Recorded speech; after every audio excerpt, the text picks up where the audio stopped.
Okay guys, this is just a spur of the moment thing. I'm not even gonna put a damn intro here. I just want to get some stuff off my chest because I am sick of the incessant whining. I already uploaded a spoiler-free review of Halloween Kills on Thursday. So if you haven't seen the movie, please check that one out. With that being said, if you have not yet seen Halloween Kills, do not watch this video any longer.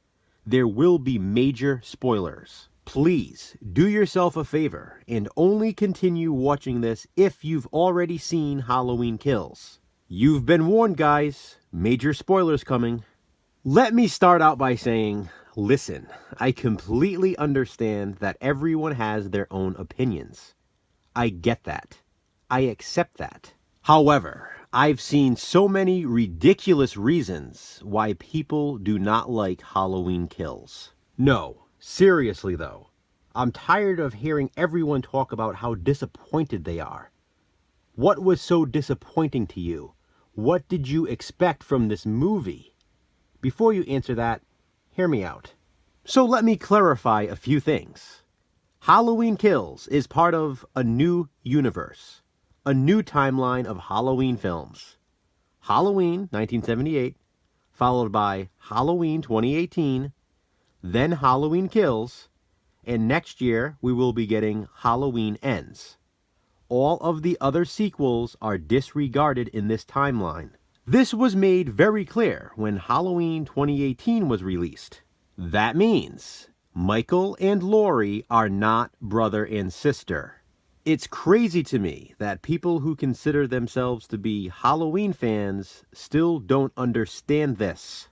There are people bashing Halloween Kills asking, why didn't Michael go after his sister? She's not his sister. More importantly, even those who do realize they are no longer sister and brother still ask why Michael did not go after Laurie in Halloween Kills, when they make it very clear in this movie that Michael was never actually after Laurie. This Halloween timeline, even though it stars Jamie Lee Curtis as Laurie Strode, is not about Laurie Strode. It's a major revelation in Halloween Kills. How could you have possibly missed it? Fine, maybe you wanted to see Michael versus Laurie again. Well, go back and watch Halloween H2O. They've been there and done that. Hell, you could even go back and watch Resurrection. They face off in that too, in the opening scene. This timeline is doing something very different, and I respect that, and actually really like it. You don't have to like it, but don't bash the movie just because it's something you didn't expect. That's far from all, though. I also see people bashing the movie because of bad acting. This is a slasher film. I mean, have you not seen a lot of horror movies? Because the acting in this movie is far from some of the worst I've seen. And I mean far from the worst. I did not watch this movie thinking, oh wow, the acting's pretty bad, but I still like it. I didn't even question the acting. It really was not that bad. I mean, let's look back at 80s slasher films that we all love. You know, probably for the nostalgia more than anything, but was the acting good in those movies? It was worse than it was in Halloween Kills. And then people complain about characters in Halloween Kills making stupid decisions. Again, it's a slasher film. In what slasher film do characters not make stupid decisions? It's absolutely mind-boggling. What other slasher films have you people been watching? What are you comparing Halloween Kills to? I see people complaining about the mob storyline. Well, there was also a mob in the original Halloween 2, if you remember, destroying the Myers house. Then, of course, there was the mob in Halloween 4, when Ted Hollister was killed. But for some reason, a lot of you have a problem believing a mob so big could form in a version of Haddonfield that is much bigger than any we've seen in the past. In the scope of this Halloween universe, it's very believable. I mean, look at the world we live in right now. You have a town plagued by murders from 40 years ago, and now the murderer is back again.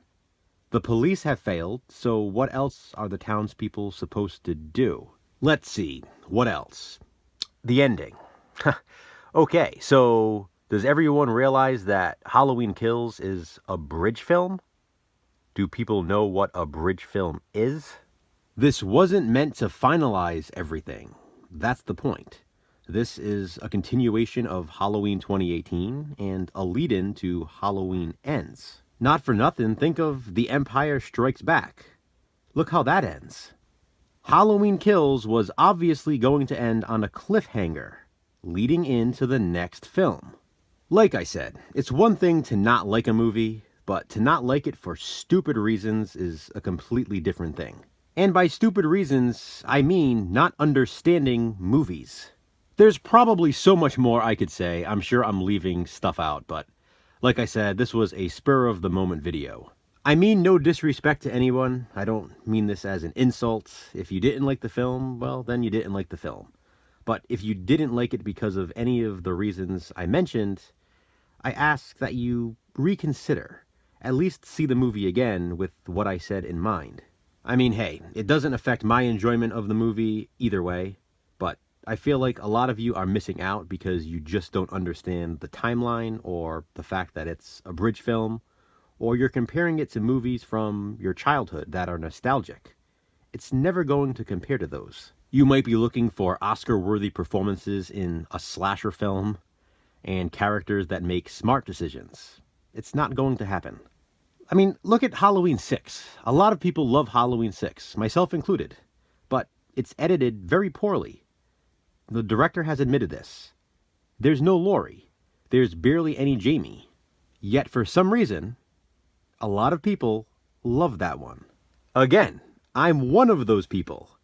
But to criticize Halloween Kills for a lot of the same things that affects Halloween 6 doesn't make any sense to me. I'd argue that Kara in Halloween 6 may be one of the worst performances from a final girl in the entire franchise. As I mentioned, there is no Laurie in Halloween 6, so the Laurie argument goes out the window. The ending does not wrap up nicely at all. Tommy, Kara, and the baby just drive off while we hear Loomis scream. I'm not picking on Halloween 6. Again, I love it, but it has a lot of flaws. The same type of flaws that people are complaining about with Halloween Kills. Sometimes it just seems like people will never be satisfied, and they complain just for the sake of complaining. I guess that does it for my rant. I'm sure I'll have more to say on a live stream at some point. You can bet we will all be talking about it on Super Slash Bros next week, because we all loved it. I hope I did not offend anyone with this video. That was not my intention at all. So if I did, I apologize. I'd love to know what you think though. Comment below and let me know. Thanks for watching, guys.